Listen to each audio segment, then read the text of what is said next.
بسم اللہ الرحمن الرحیم۔ السلام علیکم۔ حضرت سلیمان علیہ السلام حضرت داؤد علیہ السلام کے فرزند ہیں۔ یہ اپنے مقدس باپ کے جانشین ہوئے اور اللہ تعالیٰ نے ان کو بھی نبوت اور سلطنت دونوں سعادتوں سے سرفراز فرما کر تمام روئے زمین کا بادشاہ بنا دیا اور 40 برس تک آپ تخت سلطنت پر جلوہ کر رہے۔ جنوں، انسان، شیاطانوں اور چرندوں، پرندوں اور درندوں سب پر آپ کی حکومت تھی۔ سب کی زبانوں کا آپ کو علم عطا کیا گیا اور طرح طرح کی عجیب و غریب سنتیں آپ کے زمانے میں بروے کار آئیں۔ چنانچہ قرآن مجید میں ہے،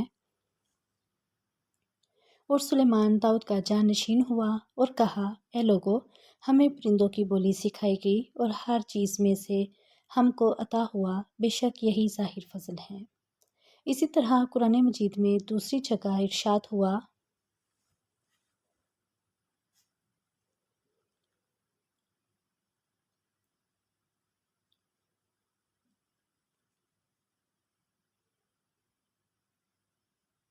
اور سلیمان کے بس میں ہوا کرتی، اس کی صبح کی منزل 1 مہینے کی راہ اور شام کی منزل 1 مہینے کی راہ، اور ہم نے اس کے لیے پگھلے ہوئے تانبے کا چشمہ بہایا، اور جنوں میں سے وہ جو اس کے آگے کام کرتے، اس کے رب کے حکم سے اور جوان میں ہمارے حکم سے پھرے، ہم اسے بھڑکتی آگ کا عذاب چکھائیں گے، اس کے لیے بناتے جو وہ چاہتا۔ اونچے اونچے محل اور تصویریں اور بڑے بڑے حوضوں کے برابر لگن اور لنگردار دیکھیں۔ روایت ہے کہ ایک مرتبہ حضرت سلیمان علیہ السلام جن و انس وغیرہ اپنے تمام لشکروں کو لے کر طائف یا شام میں وادی نمل سے گزرے، جہاں چیونٹیاں بکثرت تھیں۔ تو چیونٹیوں کی ملکہ جو مادہ اور لنگڑی تھی، اس نے تمام چیونٹیوں سے کہا کہ چیونٹیوں، تم سب اپنے گھروں میں چلی جاؤ، ورنہ حضرت سلیمان اور ان کا لشکر تمہیں بے خبری میں کچل ڈالے گا۔ چیونٹی کی اس تقریر کو حضرت سلیمان علیہ السلام نے 3 میل کی دوری سے سن لیا اور مسکرا کر ہنس دیے۔ چنانچہ رب تعالیٰ نے قرآن مجید میں فرمایا،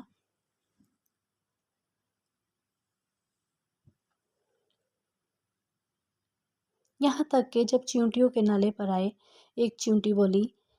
اے چیونٹیوں، اپنے گھروں میں چلی جاؤ، تمہیں کچل نہ ڈالیں۔ سلیمان اور ان کے لشکر بے خبری میں تو اس کی بات سے مسکرا کر ہنس دیے۔ جیسا کہ حدیث میں وارد ہوا ہے کہ یہ حضرات کبھی کہکا مار کر نہیں ہنستے۔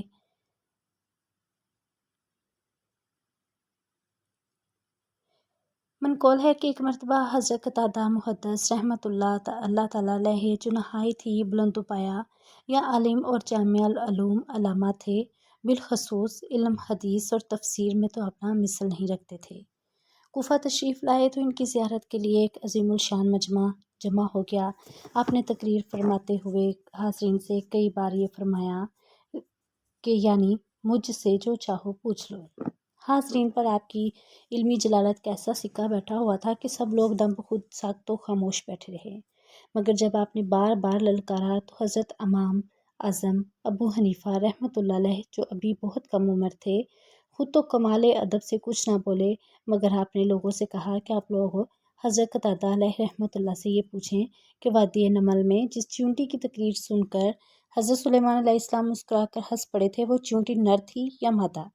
چنانچہ جب لوگوں نے یہ سوال کیا تو حضرت قتادہ علیہ رحمۃ اللہ ایسے سرپٹائے کہ بالکل لاجواب ہو کر خاموش ہو گئے۔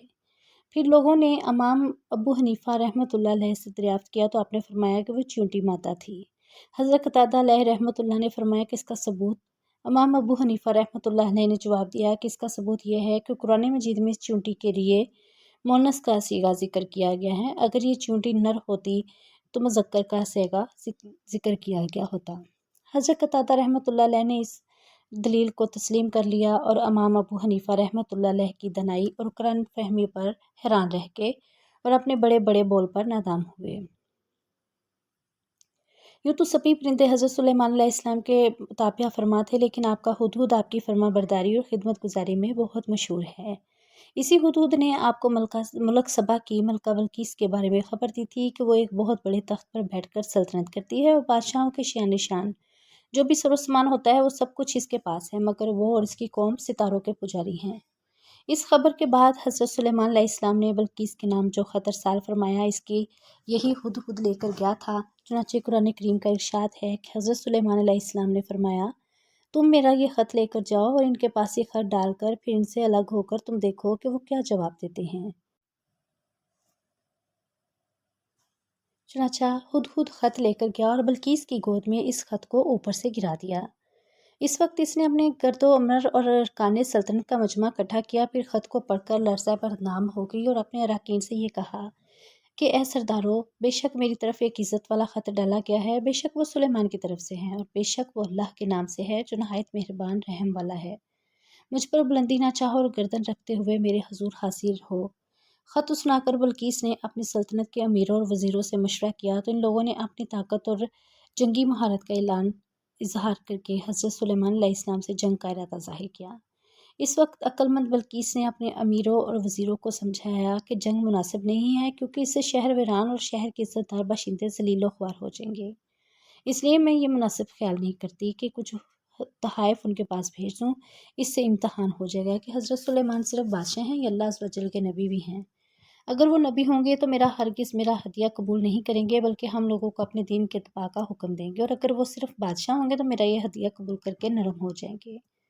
چنانچہ بلقیس نے 500 غلام، 500 لونڈیاں، بہترین لباس اور زیوروں سے آراستہ کر کے بھیجے، اور ان لوگوں کے ساتھ 500 سونے کی اینٹیں اور بہت سے جواہرات اور مشک و عنبر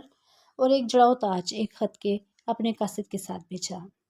ہدہد سب دیکھ کر روانہ ہو گیا اور حضرت سلیمان علیہ السلام کے دربار میں آ کر سب خبریں پہنچا دی۔ چنانچہ بلقیس کا قاصد جب چند دنوں کے بعد تمام سامانوں کو لے کر دربار میں حاضر ہوا تو حضرت سلیمان علیہ السلام نے غضبناک ہو کر قاصد سے فرمایا، کیا مال سے میری مدد کرتے ہو؟ تو جو مجھے اللہ نے دیا وہ بہتر ہے اس سے جو تمہیں دیا، بلکہ تمہیں اپنے تحفے پر خوش ہوتے ہو، پلٹ جائے ان کی طرف تو ضرور ہم ان پر وہ لشکر لائیں گے جن کی انہیں طاقت نہ ہوگی، اور ضرور ہم ان کو اس شہر سے ذلیل کر کے نکال دیں گے، یوں کہ وہ پست ہوں گے۔ چنانچہ اس کے بعد جب قاصد نے واپس آ کر بلقیس کو سارا ماجرا سنایا تو بلقیس حضرت سلیمان علیہ السلام کے دربار میں حاضر ہو گئیں، اور حضرت سلیمان علیہ السلام کا دربار اور یہاں کی عجائبات دیکھ کر اس کو یقین آ گیا کہ حضرت سلیمان علیہ السلام خدا عز و جل کے نبی برحق ہیں اور ان کی سلطنت اللہ تعالیٰ ہی کی طرف سے ہیں۔ حضرت سلیمان علیہ السلام نے بلقیس کو اپنے دین کی دعوت دی تو اس نے نہایت ہی اخلاص کے ساتھ اسلام قبول کر لیا۔ پھر حضرت سلیمان علیہ السلام نے بلقیس سے نکاح کر کے اس کو اپنے محل میں رکھ لیا۔ اس سلسلے میں ہدہد نے جو کارنامے انجام دیے وہ بلا شبہ عجائبات عالم میں سے ہیں، جو یقیناً حضرت سلیمان علیہ السلام کے معجزات میں سے ہیں۔ ملکہ سبا بلقیس کا تخت شاہی 29 گز لمبا اور 40 گز چوڑا تھا۔ یہ سونے، چاندی اور طرح طرح کے جواہرات اور موتیوں سے آراستہ تھا۔ جب حضرت سلیمان علیہ السلام نے بلقیس کے میرے قاصد اور اس کے ہدایہ و تحائف کو ٹھکرا دیا اور اس کو یہ حکم نامہ بھیجا کہ وہ مسلمان ہو کر دربار میں حاضر ہو جائے، تو آپ کے دل میں یہ خواہش پیدا ہوئی کہ بلقیس کے ہاں آنے سے پہلے ہی اس کا تخت میرے دربار میں آ جائے۔ چنانچہ آپ نے اپنے دربار میں درباریوں سے فرمایا،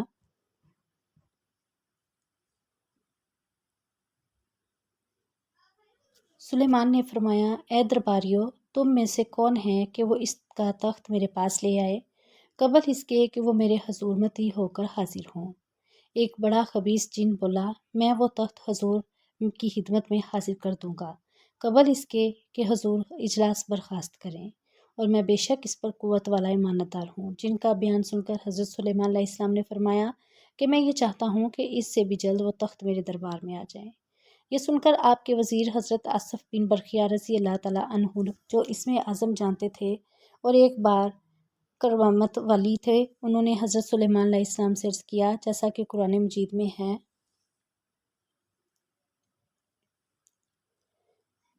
اس نے عرض کی کہ جس کے پاس کتاب کا علم تھا کہ میں اسے حضور میں کی خدمت میں حاضر کروں گا ایک پل مارنے سے پہلے۔ چنانچہ حضرت آصف برخیا نے روحانی قوت سے بلقیس کے تخت کو ملک سبا سے بیت المقدس تک حضرت سلیمان علیہ السلام کے محل میں کھینچ لیا، اور وہ تخت زمین کے نیچے نیچے چل کر لمحہ بھر میں ایک دم حضرت سلیمان علیہ السلام کی کرسی کے قریب نمودار ہو گیا۔ تخت کو دیکھ کر حضرت سلیمان علیہ السلام نے یہ کہا،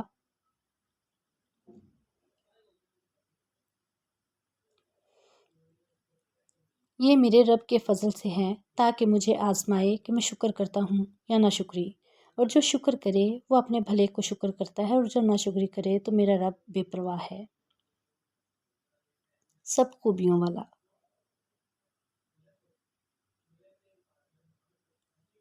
حضرت سلیمان علیہ السلام کی بے مثل وفات ملک شام میں جس جگہ حضرت موسیٰ علیہ السلام کا خیمہ گڑا گیا تھا، ٹھیک اسی جگہ حضرت داؤد علیہ السلام نے بیت المقدس کی بنیاد رکھی، مگر عمارت پوری ہونے سے قبل ہی حضرت داؤد علیہ السلام کی وفات کا وقت آن پہنچا اور آپ نے اپنے فرزند حضرت سلیمان علیہ السلام کو اس عمارت کی تکمیل کی وصیت فرمائی۔ چنانچہ حضرت سلیمان علیہ السلام نے جنوں کی ایک جماعت کو اس کام پر لگایا اور عمارت کی تعمیر ہوتی رہی،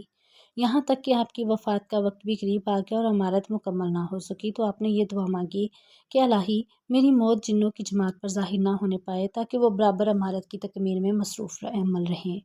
اور ان سبوں کو جو علم غیب کا دعویٰ ہیں وہ بھی باطل ٹھہر جائیں۔ یہ دعا مانگ کر آپ محراب میں داخل ہو گئے اور اپنی عادت کے مطابق اپنی لاٹھی ٹیک کر عبادت میں کھڑے ہو گئے اور اسی حالت میں آپ کی وفات ہوگی، مگر جن مزدور یہ دیکھ سمجھ کر کہ آپ زندہ کھڑے ہوئے ہیں برابر کام میں مصروف رہے اور عرصہ دراز تک آپ کا اسی حالت میں رہنا جنوں کے گروہ کے لیے کچھ باعث حیرت اس لیے نہیں ہوا کہ وہ بار بار دیکھ چکے تھے کہ آپ ایک ماہ بلکہ دو ماہ برابر عبادت میں کھڑا رہ کرتے تھے۔ غرض 1 سال تک وفات کے بعد آپ اپنی لاٹھی کے سہارے کھڑے رہے، یہاں تک کہ بحکم الہی دیمکوں نے آپ کے عصا کو کھا لیا اور عصا کے گر جانے سے آپ کا جسم مبارک زمین پر آ گیا۔ اس وقت جنوں کی جماعت اور تمام انسانوں کو پتہ چلا کہ آپ کی وفات ہو گئی ہے۔ قرآن مجید میں اللہ تعالیٰ نے اس واقعہ کو ان لفظوں میں بیان فرمایا ہے کہ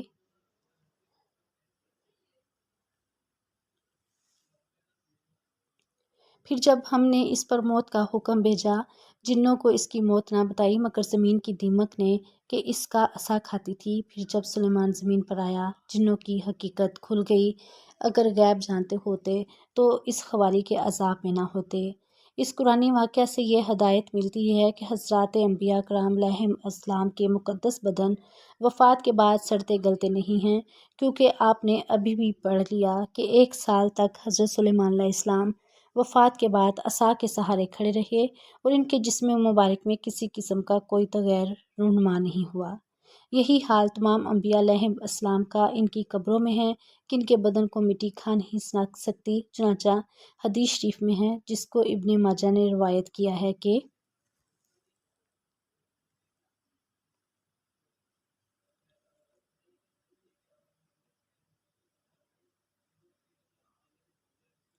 بے شک اللہ نے زمین پر حرام فرما دیا ہے کہ وہ انبیاء کے جسموں کو کھائے، لہٰذا اللہ کے نبی زندہ ہیں اور ان کو روزی دی جاتی ہے۔ اور حاشیہ مشکوتہ میں تحریر ہے کہ ہر نبی کی یہی شان ہے کہ وہ قبروں میں زندہ ہیں اور اللہ تعالیٰ ان کو روزی عطا فرماتا ہے، اور یہ حدیث صحیح ہے۔ اور امام بہقی نے فرمایا ہے کہ انبیاء علیہ السلام مختلف اوقات میں متعدد مقامات پر تشریف لے جائیں، یہ جائز و درست ہے۔